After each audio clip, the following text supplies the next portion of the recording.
حضرت سارہ اور حضرت ہاجرہ میں دونوں تو حضرت ابراہیم علیہ السلام کی بیویاں تھیں، لیکن جب حضرت ہاجرہ کو بیٹا ہو گیا اور حضرت سارہ کو نہیں ہوا، انسانی فطرت کا تقاضا ہے، کچھ نہ کچھ باتیں دل میں آ جاتی ہیں۔ تو اللہ کا حکم ہوا، اے ابراہیم تم اپنی بیوی ہاجرہ اور اپنے بیٹے اسماعیل کو لے اور مکہ مکرمہ چلے جاؤ۔ مکہ میں کوئی آبادی نہیں تھی، یہ حضرت ابراہیم علیہ السلام فلسطین میں رہتے تھے، اس وقت مصر تھا۔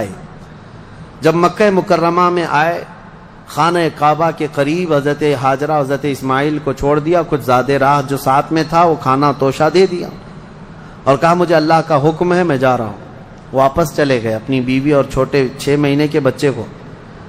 یہی تو یادگاریں ہیں حضرت ہاجرہ کے پاس، جب کھانا پانی سب ختم ہوا تو وہ اپنے بیٹے کی پیاس کے لیے پانی ڈھونڈنے نکلی، پھر صفا مروہ پہاڑیوں پر دوڑتی رہیں 7 چکر، پھر اسماعیل علیہ السلام کے قدموں کے نیچے سے زمزم پانی کا یہ چشمہ نکلا، اور یہ جو تاریخ ہے۔ اس کے بعد پھر حضرت ابراہیم علیہ السلام لوٹ آئے جب اسماعیل علیہ السلام جوان ہو چکے تھے۔ اب اللہ تعالیٰ نے حکم فرمایا، اے ابراہیم تم اپنے بیٹے کی قربانی دے دو۔ ایک تو 100 سال کے بعد بیٹا دیا گیا ہے، لیکن اللہ تعالیٰ فرماتا ہے کہ تم اس کو اللہ کی راہ میں قربان کر دو۔ نبی کا خواب سچا خواب ہوتا ہے، عام لوگوں کی طرح نہیں۔ اسماعیل علیہ السلام کو انہوں نے بلایا، وہ پورا واقعہ اللہ نے اس میں ذکر فرمایا۔ ارشاد فرماتے ہیں، انی ارا فی المنام انی اذبحک، بیٹا میں نے خواب میں دیکھا ہے کہ میں تجھے ذبح کر رہا ہوں، اللہ کے نام پر قربان کرنا ہے۔ فانظر ماذا تری، بتا کیا کرنا چاہیے۔ مشورہ ہے باپ کس سے؟ بیٹے سے۔ قال یا ابت افعل ما تؤمر ستجدنی انشاء اللہ من الصابرین۔ اسماعیل علیہ السلام چھوٹے ہیں اور عرض کرتے ہیں، ابا جان آپ کو جس چیز کا حکم دیا گیا ہے وہ کر گزریے، انشاءاللہ آپ مجھے صبر کرنے والا پائیں گے۔ بیٹا یہ نہیں ہے کہ بھاگ جائے کہ باپ میرا چھری لے کے بیٹھا ہے، اللہ کے نبی۔ اور اس کے بعد لے کر کے چلے حضرت ابراہیم علیہ السلام۔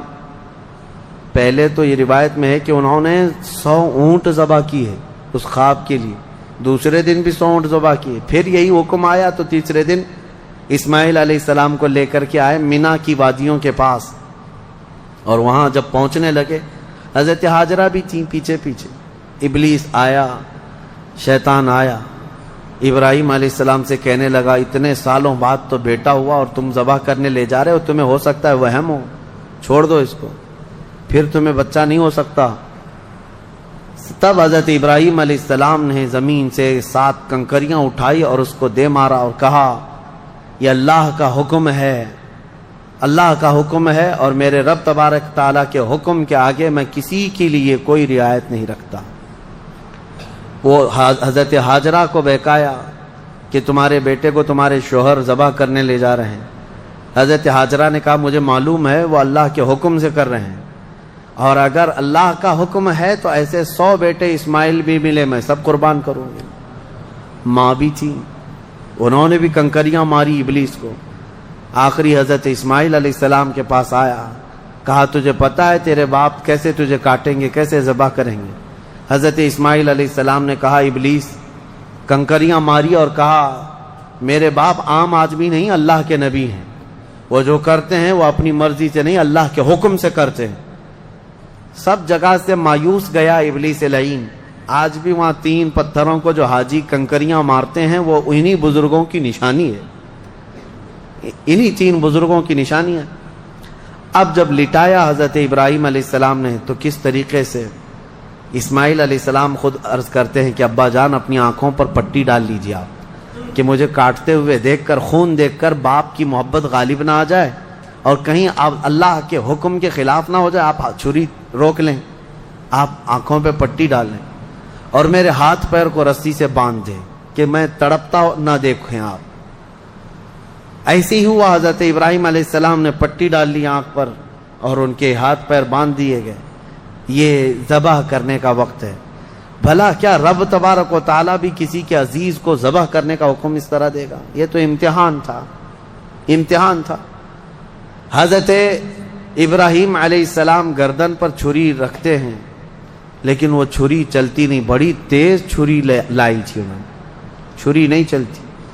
روایات میں ملتا ہے کہ حضرت ابراہیم علیہ السلام نے اس چھری کو پتھر پر یوں مارا تو پتھر 2 ٹکڑے ہو گئے، کٹ کے 2 ٹکڑے ہو گیا، لیکن گلا نرم و نازک اس چھری سے نہیں کٹتا تھا۔ ایک بات یاد رکھو مسلمانوں، ہمیشہ چھری کی تاثیر ہے کاٹنا، آگ کی تاثیر ہے جلانا، لیکن ہمیشہ ایک بات یاد رکھیں، چھری کاٹے گی بھی، آگ جلائے گی بھی اس وقت جب اللہ کی مرضی ہوگی۔ ہمارا عقیدہ یہ ہے، تقدیر، ہاں ان کی تاثیر ہے، یہ کام یہی کریں گے، لیکن اس کے ساتھ ہمارا عقیدہ یہ ہے اگر میرا مولا نہ چاہے تو پھر جتنی تیز چھری ہی کیوں نہ ہو نہ کاٹ سکے گی، جتنی تیز آگ ہی کیوں نہ ہو نہ جلا سکے گی، اور اگر مولا کی مرضی ہے تو پھر یہ چیزیں اپنا اثر دکھائیں گی، باقی ان کا اثر اللہ کی مرضی کے بغیر کچھ نہیں۔ چھری جیسی ہی گردن پر رکھی، اللہ کا حکم ہوا، جبرائیل جاؤ جنت سے ایک دمبا لے کر جاؤ، میرے ابراہیم کا امتحان ہو گیا اور کامیاب ہوئے، ان کے بیٹے اسماعیل کو ہٹاؤ اور دمبا رکھو۔ جبرائیل امین علیہ السلام سب سے تیز سفر کرتے ہوئے دنیا میں 3 بار آئے ہیں، سب سے تیز۔ ایک اس وقت جب یوسف علیہ السلام کو ان کے بھائیوں نے کنویں میں ڈالا تھا، کنویں میں گرنے سے پہلے جبرائیل امین آ چکے تھے اور حضرت یوسف علیہ السلام کو پکڑ کر بٹھا چکے تھے۔ دوسرے جب ظالموں نے ابراہیم علیہ السلام کو آگ میں ڈالا تھا، ادھر سے وہ آگ میں پھینکے تھے، اس وقت جبرائیل امین اتر رہے تھے اور جبرائیل امین حضرت ابراہیم کی آگ میں جانے سے پہلے ہی ان کی مدد کے لیے آ چکے تھے۔ اور تیسرے یہ جب اسماعیل علیہ السلام کی گردن پر چھری رکھ چکے تھے، کون؟ ابراہیم علیہ السلام، اور چھری ہلانے سے پہلے جبرائیل امین آ کر کے ان کو اٹھا چکے تھے۔ وہ جبرائیل امین کی رفتار ہے جو میرے مصطفیٰ کے قدموں کا بوسہ دیا کرتے ہیں۔ یہ جبرائیل کی رفتار ہے جو رسول اللہ کے قدموں کا بوسہ دیتے ہیں، جو قدمہائے رسول کا بوسہ لے کر سدرہ کا مکی اتنا تیز رفتار ہے تو میرے مصطفیٰ کی رفتار کا عالم کیا ہے؟ میرے عزیزو، اس کے بعد جب یہ دمبا ذبح ہو گیا، ابراہیم علیہ السلام نے پٹی نکالی، دیکھا بیٹا سلامت ہے، بکرا ذبح ہو گیا ہے۔ قرآن میں اللہ فرماتا ہے وَنَادَيْنَاهُ أَن يَا إِبْرَاهِيمُ قَدْ صَدَّقْتَ الرُّؤْيَا إِنَّا كَذَلِكَ نَجْزِي الْمُحْسِنِينَ، ہم نے پکارا اے ابراہیم تم نے ہمارے حکم کو سچ کر دکھایا اور ہم ایسے ہی اچھا کرنے والوں کو بدلہ دیتے ہیں۔ وَفَدَيْنَاهُ بِذِبْحٍ عَظِيمٍ، پھر ان کو لقب دیا گیا کہ وہ ذبح عظیم ہے۔ کیا ہے؟ ذبح عظیم۔ اب یہاں پر ایک مسئلہ ہے یہودیوں کا۔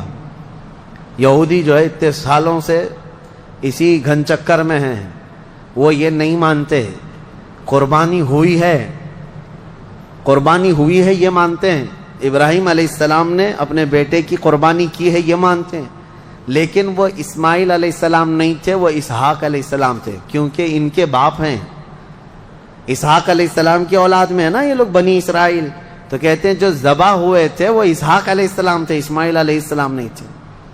وہ اسی پٹی پڑھاتے ہوئے اتنے سال ان کے گزر گئے۔ میں ایک آیت پڑھتا ہوں جس سے پتہ چلے گا آپ کو کہ حضرت اسماعیل علیہ السلام حضرت ابراہیم کے بڑے بیٹے تھے، پہلے وہی تھے، اور جو پہلا بیٹا تھا اسی کی قربانی ہوئی ہے، یہ بات پکی ہے۔ جیسے کہ حضرت ابراہیم علیہ السلام کی یہ دعا قرآن میں الحمدللہ الذی وہب لی علی الکبر اسماعیل و اسحاق، تمام تعریفیں اس اللہ کے لیے جس نے بڑھاپے میں مجھے اسماعیل دیا اور اسحاق دیا، یعنی حضرت سارہ سے پھر حضرت اسحاق بھی پیدا ہو گئے بعد میں، لیکن پہلے کون پیدا ہوئے؟ حضرت اسماعیل۔ اب دوسری بات یہ بھی ہے کہ حضرت سارہ کو بیٹا نہیں تھا، تبھی تو حضرت ہاجرہ سے نکاح ہوا اور بیٹا ہوا، اس کے بعد پھر حضرت ابراہیم مکہ چھوڑ کر کیا یہ سارے معاملات کیوں ہوئے؟ اس لیے کہ حضرت سارہ سے کوئی اولاد نہیں تھی، ہاں بعد میں حضرت سارہ سے حضرت اسحاق علیہ السلام پیدا ہوئے۔ بہرحال یہ فیصلہ تو قیامت کے دن ہوگا، لیکن میرے آقا صلی اللہ تعالی علیہ وسلم نے حدیث پاک میں ارشاد فرمایا انا ابن الذبیحین، میں دو ذبیحوں کا بیٹا ہوں، میں دو ذبیحوں کا بیٹا ہوں۔ یہ کیا مطلب ہے اس حدیث کا؟ حضور پاک صلی اللہ تعالی علیہ وسلم کے والد حضرت عبداللہ جو حضور کی ولادت سے پہلے انتقال کر چکے، بچپن میں یہ اتنے بیمار ہوئے تھے کہ حضرت عبد المطلب حضور صلی اللہ علیہ وسلم کے دادا، انہوں نے یہ خانہ کعبہ میں یہ نظر کر لیا تھا کہ میں اپنے اس بیٹے کے قربانی دوں گا۔ کس کی؟ حضور صلی اللہ علیہ وسلم کے باپ حضرت عبداللہ کی۔ پھر جب ان کی طبیعت صحیح ہو گئی تو حضرت عبد المطلب نے 100 اونٹ ذبح کیے تھے، جان ذبح نہیں کی جاتی، قربانی کے بدلے 100 اونٹ ذبح کیے تھے۔ اسی طرح حضرت اسماعیل علیہ السلام کے بدلے میں بھی حضرت ابراہیم علیہ السلام نے کیا کیا تھا؟ 100 اونٹ ذبح کیے تھے۔ تو حضور فرماتے ہیں میرے باپ بھی ذبیح ہیں، میرے دادا اسماعیل بھی ذبیح ہیں۔ تو ذبیح کا لفظ کس کے لیے آیا ہے؟ اسماعیل علیہ السلام کے لیے آیا ہے۔ لہذا دنیا جو بھونکتی ہے بھونکنے دو، میرے مصطفیٰ نے فرمایا ذبح عظیم اسماعیل علیہ السلام ہی تھے، اسماعیل علیہ السلام ہی تھے۔ اللہ کریم ان واقعات سے ہمیں درس کی توفیق عطا فرمائے۔ وہاں پر حضرت اسماعیل علیہ السلام کی ان آداب کو دیکھ کر شاعر نے بہت اچھے انداز میں کہا ہے کہ یہ مکتب کی کرامت تھی کہ فیضان نبوت تھا، سکھائے کس نے اسماعیل کو آداب فرزندی۔ حضرت اسماعیل علیہ السلام نے چوں چرا تک نہیں کہا تھا کہ کیوں لے جا رہے ہیں، کیا کرنا ہے، کچھ نہیں۔ وہ گھر کی تربیت تھی حضرت ابراہیم علیہ السلام کی۔ اتنا ہی نہیں، یہ دونوں نبیوں کے ساتھ بڑی آزمائشیں ہوئی ہیں، بہت سارے امتحانات ہوئے ہیں۔ ان کو وطن چھوڑنا پڑا ہے، ان کو آگ میں ڈالا گیا ہے، ان کی اولاد کی قربانی بھی ہوئی ہے، اور اس کے علاوہ حضرت اسماعیل علیہ السلام کی جب شادی ہوئی تب بھی ایک بڑی آزمائش ہوئی ہے۔ وہ کسی اور موقع پر عرض کروں گا کہ شادی کر کے جس عورت کے ساتھ رہ رہے تھے حضرت اسماعیل علیہ السلام، وہ بھی ایک قربانی ہے۔ ابھی اس ٹاپک سے ریلیٹڈ نہیں ہے، انشاءاللہ العزیز پھر کبھی عرض کرتا ہوں، لیکن ان دونوں نبیوں کی زندگیاں بڑی قربانیوں سے گزری ہیں، بڑی قربانیوں سے، لیکن ہر چیز میں یہ ثابت قدم رہے۔ سورہ صاد آج ہم نے جو تلاوت کیا اس میں مختصر سی بات رہ جائے گی، ورنہ تفسیر میں کیونکہ بہت ہی مشہور و معروف واقعہ حضرت سیدنا ایوب علیہ السلام کا اس میں بیان کیا گیا ہے۔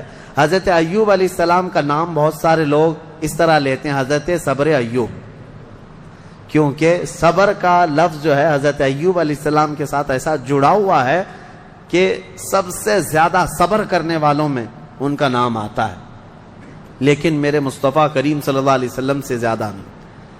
یعنی ہر از اخلاق میں میرے آقا صلی اللہ تعالی علیہ وسلم کی برتری ثابت ہے۔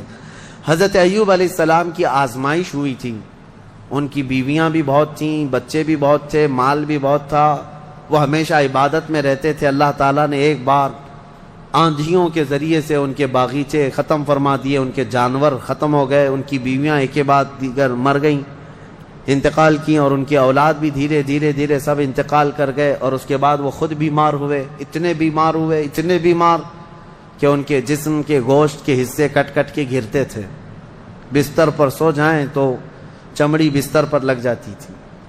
اور اس کے بعد ایک بیوی، ان کی بی بی رحمت، حضرت جمیلہ بھی ان کو کہا گیا بی بی رحمت، ان کے علاوہ کوئی ساتھ میں نہ تھا۔ وہ وقت بھی آیا جب ان کی زبان بھی کٹ گئی تھی جس سے وہ ذکر کرتے تھے، زبان کٹ گئی حضرت ایوب علیہ السلام کی۔ تب انہوں نے ایک عرض کیا تھا اللہ کی بارگاہ میں، ربی انی مسنی الضر وانت ارحم الراحمین۔ یہ ایوب علیہ السلام کی دعا ہے، اے اللہ مجھے تکلیف پہنچی ہے لیکن تو ارحم الراحمین ہے۔ اللہ فرماتا ہے اس کے بعد ہوا کیا سنو، ایک اور چیز ہوئی تھی، حضرت بی بی رحمت بازار گئی تھی، علاج ڈھونڈتے ہی رہتی تھی روزانہ، وہ بڑی وفادار خاتون تھی، وفا شعار اپنے شوہر کی۔ بازار میں ایک حکیم صاحب دوا بیچ رہے تھے، میرے پاس ہر بیماری کی دوا ہے، یہ چلی گئیں، کہا کہ میرے شوہر ایسے ایسے بیمار ہیں، ان کی تکلیف فلاں فلاں ہے۔ وہ حکیم صاحب نے کہا میں تو چٹکی میں حل کر دوں گا، آسانی سے تمہارے شوہر صحیح ہو جائیں گے۔ کہا کیا کرنا ہوگا؟ کہا صحیح ہو جانے کے بعد مجھے ایک سجدہ کرنا ہوگا، اور کچھ بھی نہیں۔ وہ ابلیس لعین تھا، خواتین عورتیں یہ بڑی بھاوک ہوتی ہیں، جذباتی ہوتی ہیں، ان کو اپنی فیملی سے لگاؤ ایسا ہوتا ہے، اسی لیے آج باباؤں کے چکر بھی سب سے زیادہ عورتیں ہی لگاتی ہیں۔ صحیح میں کہہ رہا ہوں کہ عورتیں جانا بند کر دیں تو باباؤں کی دکانیں بند ہو جائیں، نہیں چلیں گی دکانیں، کیونکہ اور ایڈورٹائز بھی میں دیکھتا ہوں بابا لوگ دوسرے کسی عمل کا ایڈورٹائز کرتے ہی نہیں، پیپر میں بھی ایڈورٹائز آتا ہے تو سب سے زیادہ یہی ہے کہ مرد کو مٹھی میں کیسے رکھنا ہے۔ یہ اٹریکٹیو عمل ہے، کیونکہ ہر عورت آئے گی اور ہر عورت کو یہ چاہیے کہ شوہر میرا مٹھی میں رہے۔ اور پھر دوسرا عمل یہ بھی ہے کہ کیسے شوہر اپنی بیوی سے دور ہو جائے، یہ شوہر کی اماں ساس کا عمل ہے، اس کو بھی یہی چاہیے۔ اور بابا انہی دو عورتوں کے بیچ میں کھیلتا رہتا ہے، ایک کو محبت کی تعویذ دیتا ہے، ایک کو نفرت کی دیتا ہے، اور ہر 8 دن پر وہ چکر کاٹتی رہتی ہیں۔ عورتوں کے جذبات کمزور بھی ہیں، کمزور ہیں۔ ان کا بچہ بیمار ہو جائے تو یہ نہیں دیکھتی کہ کس کے پاس جانا ہے، جس نے بھی تھوڑا مشورہ دے دیا یہاں جاؤ چلی جائیں گی۔ ایسا نہ ہو، ایمان والی خواتین بنو، ورنہ تم میں اور بھینس میں کوئی فرق نہیں، بھینس ہر جگہ منہ ڈال دیتی ہے، اس کو یہ نہیں پتا ہوتا ہے کہ کس چیز کو وہ کھا رہی ہے۔ بچہ تمہارا ہے یقیناً۔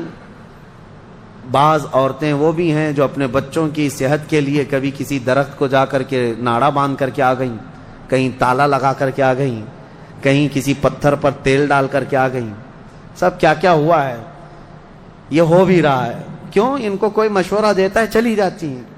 ایمان مضبوط رکھو، اللہ ہی شفا دینے والا ہے، اور جائز طریقے سے حلال طریقے سے اگر کوئی چیز ملتی ہے تو بالکل علاج کرو، بالکل علاج کرو، ہم یہ نہیں کہتے، لیکن یہ نہیں کہ کسی نے مشورہ دے دیا تو اپنے بیٹے کو گائے کا پیشاب بھی پلا دیا، پیٹ درد صحیح ہو جاتا ہے تو آج وہ کنیا بابا کا پیشاب تو بکتا ہی رہتا ہے، تو بہت سارے لوگ اس میں بھی پریشان ہیں۔ پہلے تو ڈائریکٹ گائے کا لیتے تھے، اب پاکٹ میں آ رہا ہے تو لوگوں کو ایسا لگنے لگا کہ شاید اب کچھ اس میں اپ گریڈ ہو گیا ہے پیشاب، اور یہ صحیح میں دوا کا کام کرتا ہوگا، کیونکہ آج یہاں دیکھ رہے پوری دنیا ہنس رہی ہے، آپ ہی نہیں، پوری دنیا ہنس رہی ہے، پورا عرب، امریکہ، اور جس کی یہ اقتدا کرتے ہیں پیچھے بھاگتے ہیں، یورپ بھی ان پر ہنستا ہے کہ یہ گوبر اور پیشاب کے پیچھے کیسی ہے قوم۔ ہاں کبھی اس کو کوہ نور بتا دیں، کوئی کینسر کا علاج بتا دیں، کورونا کا علاج بتا دیں، عقل سے کچھ نہیں ہے۔ لیکن میں اپنی عورتوں سے کہنا چاہتا ہوں، تمہیں کوئی بھی اس طرح کا مشورہ دے تو بھاگ مت جانا، ابلیس یہاں پر الگ الگ لباس میں ہے، الگ الگ لباس میں ہے، ہزاروں رہزن ہیں لباس خضر میں۔ یہاں حضرت بی بی جمیلہ، بی بی رحمت آئیں اپنے شوہر کے پاس، کہیں مبارک ہو تمہارا علاج مل گیا، ایک بڑے حکیم صاحب ہیں وہ علاج کر دیں گے۔ حضرت ایوب علیہ السلام نے کہا ہمارے پاس اجرت دینے کے لیے تو کچھ ہے نہیں، کیا دیں گے؟ کہا کچھ نہیں دینا ہے، آپ صحیح ہو جائیں گے تو ان کو ایک سجدہ کرنا ہے۔ وہ حضرت ایوب علیہ السلام جلال میں آئے، بیماری کا عالم میں، کہا قسم خدا کی اگر میں صحیح ہو گیا تو تجھے 100 کوڑے ماروں گا، اس لیے کہ تو ابلیس کے پاس گئی تھی، حکیم کے پاس نہیں۔ انہوں نے قسم کھا لیا، اللہ کی قسم میں 100 کوڑے ماروں گا تجھے، اپنی بیوی کو۔ انہوں نے توبہ کر لیا، اپنی بیوی، ان کی بیوی نے کہا مجھ سے غلطی ہو گئی، میں بھول گئی، آپ کی محبت میں دوڑی، یقیناً وہ ابلیس تھا۔ پھر اللہ فرماتا ہے ہم نے ایوب کی دعا سن لی اور کہا ارکض برجلک ھذا، اپنا پیر زمین پر مارو اے ایوب۔ انہوں نے پیر زمین پر مارا تو وہاں سے ایک نالا، ایک چشمہ جاری ہو گیا پانی کا۔ اللہ نے فرمایا اس میں نہا لو، اس پانی سے حکم ہوا تو جیسے ہی انہوں نے اس پانی میں غسل کیا ان کی ساری بیماری ختم ہو گئی۔